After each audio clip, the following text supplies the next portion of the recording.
प्यारे विद्यार्थियों नमस्कार। स्वागत है आप सभी का आपके अपने चैनल गोल्डन पाठशाला में।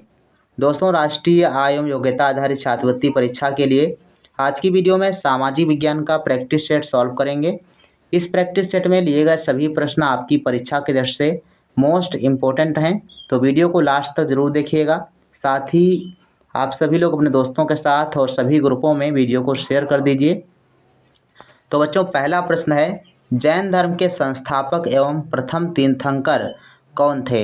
महावीर स्वामी, ऋषभदेव, महात्मा बुद्ध या आनंद? तो ऑप्शन जब तक हम पढ़ते हैं तब तक आप लोग ऑप्शंस का आंसर जो है गेस कर लीजिए। लास्ट में आप सभी लोग कमेंट सेक्शन में लिखिएगा कितने क्वेश्चन आपके सही हुए हैं। तो बच्चों, इसका आंसर हो जाएगा ऑप्शन नंबर 2, ऋषभदेव। जैन धर्म के प्रथम तीर्थंकर थे ऋषभदेव और इन्हें ही जैन धर्म का संस्थापक माना जाता है। अगर प्रश्न ऐसे पूछा जाए कि जैन धर्म के वास्तविक संस्थापक कौन थे, तो आपको महावीर स्वामी लगाना है, टिक करना है। लेकिन अगर इस टाइप से प्रश्न पूछ रहा है कि प्रथम तीर्थंकर और संस्थापक कौन थे, तो ऋषभदेव थे। इसके अलावा 23वें तीर्थंकर का नाम भी आपको याद रखना है। 23वें तीर्थंकर थे पार्श्वनाथ। तो ऐसे भी प्रश्न आपसे पूछ सकता है कि जैन धर्म के 23वें तीर्थंकर कौन थे, तो पार्श्वनाथ का नाम याद रखिएगा। महावीर स्वामी जैन धर्म के 24वें तीर्थंकर थे और इन्होंने जैन धर्म के पंच महाव्रतों में ब्रह्मचर्य को जोड़ा था। ये महत्वपूर्ण फैक्ट हैं, इससे संबंधित जरूर याद रखिएगा। 27 नंबर प्रश्न है, महात्मा बुद्ध के उपदेश किस भाषा में थे? पाली, मगधी, हिंदी या संस्कृत? तो महात्मा बुद्ध ने अपने उपदेश पाली भाषा में दिए थे। ऑप्शन नंबर फर्स्ट इसका सही जवाब हो जाएगा। इसके अलावा महात्मा बुद्ध ने प्रथम उपदेश अपना सारनाथ में दिया था। इनका जन्म लुम्बिनी में और मृत्यु कुशीनगर में हुई थी। इसके अलावा इनके माता पिता का नाम, जन्म, मृत्यु, ये सभी चीज़ें आपको इनके सामान्य ज्ञान के तौर पर याद करनी चाहिए, जो हमने इसके बौद्ध धर्म और जैन धर्म से लेकर के अलग से जो है चैप्टर वाइज पढ़ाया हुआ है, तो आप उसको ज़रूर देखें। 28 नंबर प्रश्न बच्चों दिया गया है, भारतीय पुरातत्व विभाग का जन्मदाता किसे माना जाता है? Alexander Cunningham, Alexander fort, William Lord या जॉर्ज मैके? तो भारतीय पुरातत्व का जन्मदाता कहते हैं अलेक्जेंडर कनिंघम को। ऑप्शन नंबर फर्स्ट इसका सही जवाब हो जाएगा। 129 नंबर प्रश्न है, भारतीय उपमहाद्वीप में कृषि के प्राचीनतम साक्ष्य प्राप्त हुए हैं? ब्रह्मगिरी से, बुर्जहोम से, मेहरगढ़ से या कोल्डिहवा से? तो इसका बच्चों राइट आंसर हो जाएगा ऑप्शन नंबर थर्ड, मेहरगढ़ से कृषि के प्राचीनतम साक्ष्य प्राप्त हुए हैं। 30 नंबर प्रश्न कहता है, निम्न में से किसको चालकोलिथिक युग भी कहा जाता है? पुरापाषाण काल, नवपाषाण काल, ताम्रपाषाण काल या फिर लौह युग को? तो इसका राइट आंसर बच्चों है ऑप्शन नंबर 3, ताम्रपाषाण युग को चालकोलिथिक युग भी कहा जाता है। 31 नंबर प्रश्न है, मूर्ति पूजा का आरंभ कब से माना जाता है? पूर्व आर्य काल, उत्तर वैदिक काल, मौर्य काल या फिर कुषाण काल? तो इसका बच्चों सही जवाब हो जाएगा ऑप्शन नंबर जो है फर्स्ट, पूर्व आर्य काल। ठीक, प्री आर्यन काल में जो है मूर्ति पूजा का आरंभ हो चुका था। 32 नंबर प्रश्न है, विशाल स्नानागार किस पुरातत्व स्थल से पाया गया था? रोपण, हड़प्पा, मोहनजोदड़ो या कालीबंगा? तो विशाल स्नानागार पाया गया था मोहनजोदड़ो से। ऑप्शन नंबर थर्ड इसका सही जवाब है। 33 नंबर प्रश्न कहता है कि गौतम बुद्ध ने किस स्थान पर निर्वाण प्राप्त किया था? तो निर्वाण का मतलब है उनकी मृत्यु कहाँ हुई थी, निधन कहाँ हुआ था? तो इसका बच्चों सही आंसर हो जाएगा ऑप्शन नंबर फर्स्ट, कुशीनारा, यानी कुशीनगर में जो है इनका निधन हुआ था, निर्वाण हुआ था। और जब निधन हुआ तो उसको कहा गया महापरिनिर्वाण, और जब इन्होंने अपना घर छोड़ा था तो उसको महाभिनिष्क्रमण कहा गया था। तो ये शब्दावली जो है ध्यान रखिएगा। इसके अलावा जब इन्होंने धर्म अपना उपदेश देना शुरू किया तो उसको धम्म चक्र प्रवर्तन कहा गया था। 134 नंबर प्रश्न कहता है कि हड़प्पा सभ्यता के अंतर्गत एक प्रमुख नगर था, पाटलिपुत्र, नालंदा, मोहनजोदड़ो या मगध? तो सबसे महत्वपूर्ण जो नगर था वो मोहनजोदड़ो था और हड़प्पा, इसके अलावा लोथल है ना, कालीबंगा, ये सभी हड़प्पा सभ्यता के प्रमुख नगर थे। 135 नंबर प्रश्न है, किस शासक के काल में तृतीय बौद्ध संगीत का आयोजन हुआ था? अशोक, कालाशोक, कनिष्क या अजातशत्रु? तो इसका बच्चों सही जवाब हो जाएगा ऑप्शन नंबर 3, कनिष्क के शासनकाल में तृतीय बौद्ध संगीति हुई थी। 136 नंबर प्रश्न है, इंडिका नामक पुस्तक किसने लिखा था? कल्हड़, चाणक्य, वेदव्यास, मेगस्थनीज? तो इंडिका नामक पुस्तक लिखी थी मेगस्थनीज ने। ऑप्शन नंबर 4 इसका सही जवाब हो जाएगा। चाणक्य ने क्या लिखा था? अर्थशास्त्र। और कल्हड़ ने क्या लिखा था, ये आप सभी को कमेंट सेक्शन में लिखना है। कल्हड़ की रचना का नाम कमेंट सेक्शन में आप लोग लिख दीजिए। 37 नंबर प्रश्न है, किन ग्रहों के चारों ओर छल्ले यानी वलय होते हैं? बृहस्पति, शनि, अरुण, मंगल तथा शुक्र, मंगल तथा अरुण, पृथ्वी तथा वरुण? तो किन ग्रहों के चारों तरफ छल्ले होते हैं? तो बृहस्पति, शनि और अरुण के चारों तरफ। यहाँ पर आपको ध्यान रखना है, शनि ग्रह जो है इसके चारों तरफ छल्ले ज़्यादा संख्या में पाए जाते हैं। तो ये जिस ऑप्शन में होगा वही ऑप्शन आपका सही हो जाएगा। 38 नंबर प्रश्न है, किन ग्रहों की परिभ्रमण की दिशा घड़ी की सुई की दिशा यानी क्लॉकवाइज होती है? मंगल एवं बृहस्पति, बृहस्पति एवं शुक्र, अरुण एवं वरुण या शुक्र एवं यूरेनस? तो इसका बच्चों सही आंसर हो जाएगा ऑप्शन नंबर 4, शुक्र एवं यूरेनस ग्रह की जो चाल होती, जो घूमने की दिशा होती है वो क्लॉकवाइज होती है। 139 नंबर प्रश्न कहता है, सूर्य का प्रकाश पृथ्वी पर कितने समय में आता है? लगभग 8.3 मिनट, 9.3 मिनट, 6.5 मिनट या 7.6 मिनट? तो लगभग 8.3 मिनट का टाइम लगता है। ऑप्शन नंबर इसका फर्स्ट सही जवाब हो जाएगा। 40 नंबर प्रश्न है, किस ग्रह को नीला ग्रह या ब्लू प्लैनेट कहते हैं? पृथ्वी, अरुण, शुक्र या वरुण? तो इसका बच्चों सही जवाब हो जाएगा ऑप्शन नंबर फर्स्ट, पृथ्वी को कहते हैं नीला ग्रह या ब्लू प्लैनेट। और वरुण ग्रह सबसे दूर का ग्रह है। शुक्र ग्रह को चमकीला ग्रह, पृथ्वी की जुड़वा बहन या भोर का तारा, सांझ का तारा आदि नामों से जाना जाता है। 41 नंबर प्रश्न है, चंद्रमा का प्रकाश पृथ्वी पर कितने समय में पहुंचता है? 1 मिनट, 1.15 सेकेंड में या फिर 1.25 सेकेंड में या फिर 8 मिनट में? तो चंद्रमा पृथ्वी से काफ़ी नज़दीक है, इसलिए इसका प्रकाश 1.15 सेकेंड में पृथ्वी तक पहुंच जाता है। ऑप्शन नंबर सेकेंड इसका सही जवाब है। 42 नंबर प्रश्न कहता है, सौर परिवार के ऐसे ग्रह का नाम बताएं जहां जीवन है? तो जीवन कहां पर है? पृथ्वी, अरुण, वरुण या बुध? तो इसका सही जवाब है ऑप्शन नंबर सेकेंड, यानी पृथ्वी पर जीवन संभव है, इसके अलावा किसी ग्रह पर जीवन संभव नहीं है। 43 नंबर प्रश्न कहता है कि वायुमंडल की सबसे निचली परत को क्या कहते हैं? बहुत महत्वपूर्ण प्रश्न है। वायुमंडल की सबसे निचली परत कौन सी है? क्षोभ मंडल। ऑप्शन नंबर फर्स्ट का सही है।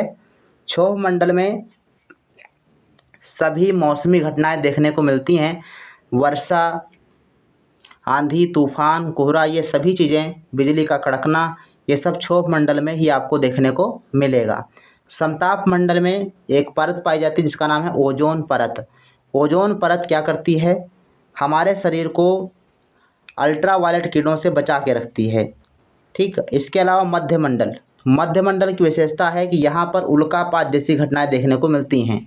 उल्कापात, जो उल्कापिंड आते हैं दूर से आपको दिखाई देते हैं और वो जैसे ही मध्यमंडल तक पहुँचते हैं तो वहीं पर जल जाते हैं घर्षण के कारण, और वो हमको एक जलते हुए पिंड के रूप में दिखाई देते हैं या जलते हुए तारे के रूप में दिखाई देते हैं, या फिर यूँ कह लें कि टूटते तारे जैसी संरचनाएं दिखाई देती हैं। आयन मंडल में क्या होता है? आयन मंडल में यहाँ से रेडियो तरंगें क्या होती हैं? परावर्तित हो जाती हैं। तो इसका बच्चों राइट आंसर कौन सा हो जाएगा? ऑप्शन नंबर फर्स्ट सही जवाब है क्वेश्चन नंबर 143 का। 144 नंबर प्रश्न कहता है कि वायुमंडल तथा पृथ्वी की ऊष्मा का प्रधान स्रोत क्या है?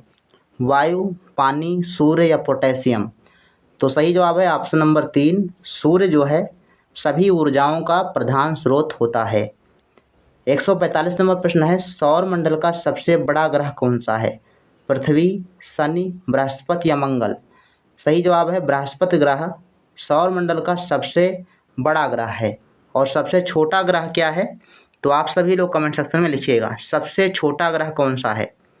146 नंबर प्रश्न है, किस योजना के अंतर्गत संविधान सभा की स्थापना का प्रावधान रखा गया था? Lord Mountbatten, Cripps mission, cabinet mission, Lawrence mission? तो कैबिनेट मिशन के तहत जो है भारतीय संविधान सभा का निर्माण किया गया और जिसके द्वारा संविधान का निर्माण किया गया था। तो कैबिनेट मिशन जो है कब आया था, ये भी आपको याद रखिएगा। सब कैबिनेट मिशन 1946 में भारत आया था, मतलब कैबिनेट मिशन की स्थापना हुई थी 1946 में। क्रिप्स मिशन ये कब आया था? 1942 में। क्रिप्स मिशन 1942 में आया। तो ये चीज़ें आपको ध्यान रखनी हैं। 147 नंबर प्रश्न है, भारतीय संविधान निर्माण के समय संवैधानिक सलाहकार थे BN Rau, doctor BR Ambedkar, KM Munshi या न्यायमूर्ति पतंजलि शास्त्री? तो इसका बच्चों सही जवाब हो जाएगा ऑप्शन नंबर फर्स्ट, BN राय। ये संविधान की जो सभा थी उसमें संवैधानिक सलाहकार के रूप में काम कर रहे थे। BR अम्बेडकर ये प्रारूप समिति के अध्यक्ष थे। 48 नंबर प्रश्न कहता है, संविधान सभा के प्रमुख सदस्य थे गोपाल कृष्ण अयंगर, हृदयनाथ कुंजरू, डॉक्टर TT कृष्णामाचारी या उपरोक्त सभी? तो 48 का राइट आंसर हो जाएगा ऑप्शन नंबर 4, उपरोक्त सभी जो है संविधान सभा के सदस्य थे। 149 नंबर प्रश्न है, भारत के संविधान का स्वरूप कैसा है? पूर्ण रूप से संघात्मक है, पूर्ण रूप से एकात्मक है, ना संघात्मक और ना ही एकात्मक? या ऑप्शन नंबर 4 सही है, संघात्मक एवं एकात्मक दोनों ही। तो 149 का बच्चों राइट आंसर हो जाएगा ऑप्शन नंबर 4, संघात्मक एवं एकात्मक दोनों जो है संविधान के स्वरूप हैं। 150 नंबर प्रश्न है, संविधान सभा की अध्यक्षता किसने की थी? ये आंसर तो आप सभी को आता होगा, डॉक्टर राजेंद्र प्रसाद संविधान सभा के अध्यक्ष थे। क्वेश्चन नंबर 151 कहता है, विश्व का सबसे लंबा और विस्तृत संविधान है भारत का, अमेरिका का, ब्रिटेन का या सोवियत संघ का? तो इसका बच्चों सही जवाब हो जाएगा ऑप्शन नंबर ए, भारत का संविधान सबसे बड़ा और विस्तृत तथा लिखित संविधान है। 152 नंबर प्रश्न है, भारत के संविधान में राज्य के नीति निर्देशक तत्व का विचार लिया गया है। बहुत ही इंपॉर्टेंट प्रश्न है। ब्रिटेन के संविधान से, जर्मनी से, आयरलैंड से या फ्रांस से? तो इसका बच्चों सही जवाब हो जाएगा ऑप्शन नंबर 3, आयरलैंड के संविधान से जो है नीति निर्देशक सिद्धांत लिए गए हैं। और नीति निर्देशक सिद्धांत जो है संविधान के भाग 4 में वर्णित हैं। प्रश्न नंबर 153 है, निम्नलिखित में कौन सा संविधान संशोधन मौलिक कर्तव्यों से संबंधित है? 39वां, 42वां, 44वां या फिर 46वां? तो सही जवाब बच्चों है 42वां संविधान संशोधन। 154 नंबर प्रश्न है, राज्य के नीति निर्देशक तत्व में क्या शामिल है जो मूल अधिकार में नहीं है? अर्थात नीति निर्देशक तत्व है जो मूल अधिकार में शामिल नहीं है, अर्थात मूल अधिकार नहीं है। सिंपल सी बात है, ये आपको समझना है। तो इस अस्पृश्यता का उन्मूलन अनुच्छेद 17 में किया गया, ये मूल अधिकार है। आने जाने की स्वतंत्रता, ये भी आपका मूल अधिकार है। धर्म की स्वतंत्रता, ये भी आपका मूल अधिकार है। कुटीर उद्योगों को प्रोत्साहन, ये आपका है नीति निर्देशक तत्व। तो चौथा ऑप्शन आपका सही जवाब हो जाएगा। 55 नंबर प्रश्न कहता है कि भारतीय संविधान का कौन सा भाग मौलिक अधिकारों का उल्लेख करता है? मौलिक अधिकार किस भाग में दिए गए हैं? भाग फर्स्ट, सेकंड, थर्ड या 4? तो मौलिक अधिकार दिए गए हैं भाग 3 में। ऑप्शन नंबर 3 इसका सही जवाब हो जाएगा।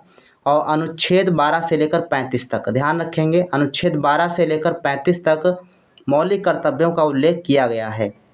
और ये भी आपको ध्यान रखना है 6 मौलिक कर्तव्य कौन कौन से हैं, उनका जो है किन किन अनुच्छेद में उल्लेख किया गया है। तो ये आप सीरियल से ज़रूर याद कर लें। हमने व्हाट्सएप पर कल जो है PDF या फ़ोटो सेंड करी थी, जिसमें हमने सामान्य ज्ञान संबंधित रिलेटेड सभी टॉपिक्स आप सभी को उपलब्ध करा दिए हैं। अगर आप व्हाट्सएप ग्रुप से ज्वाइन नहीं हैं तो आप इसको ज़रूर ज्वाइन करें। व्हाट्सएप ग्रुप पर बहुत सारी सूचनाएं आप सभी को मिलती रहती हैं, क्लास चलेगी नहीं चलेगी, ये सारी जानकारी आपको जो है व्हाट्सएप ग्रुप या टेलीग्राम चैनल पर मिल जाती हैं, तो आप उसको ज़रूर ज्वाइन करें। इसके अलावा हमारा दूसरा चैनल जो है न्यू ऑनलाइन क्लासेज सर्च करेंगे तो आ जाएगा, उसको भी आप सब्सक्राइब कर लीजिए, ताकि कक्षा 9 में जब आप पढ़ेंगे तो उसकी सामाजिक विज्ञान और मैथ हम आपको पढ़ाने का काम करेंगे। इसके अलावा 6 से लेकर 12 तक आप जो है मॉडल पेपर वहाँ से प्राप्त कर सकते हैं। तो इसके बाद है 156 नंबर प्रश्न बच्चों, संविधान की कुंजी किसे कहा जाता है? प्रस्तावना, मौलिक अधिकार, मौलिक कर्तव्य, उपरोक्त में से कोई नहीं। तो इसका बच्चों सही जवाब हो जाएगा ऑप्शन नंबर फर्स्ट, प्रस्तावना को संविधान की कुंजी कहा जाता है। 157 नंबर प्रश्न दिया गया है, निम्न में से कौन सा शब्द भारत के संविधान की प्रस्तावना में नहीं है? लोक कल्याण, समाजवादी, पंथ निरपेक्ष, प्रभुता संपन्न। तो लोक कल्याण ये आपका भारतीय संविधान की प्रस्तावना में शामिल नहीं है। 58 नंबर प्रश्न है, निम्नलिखित में से कौन सा संविधान संशोधन मौलिक कर्तव्यों से संबंधित है? ये बच्चों रिपीट प्रश्न है, इसका आंसर आप लोग बता दीजिए। 59 नंबर प्रश्न है, हमारे मौलिक अधिकारों की सुरक्षा कौन करता है?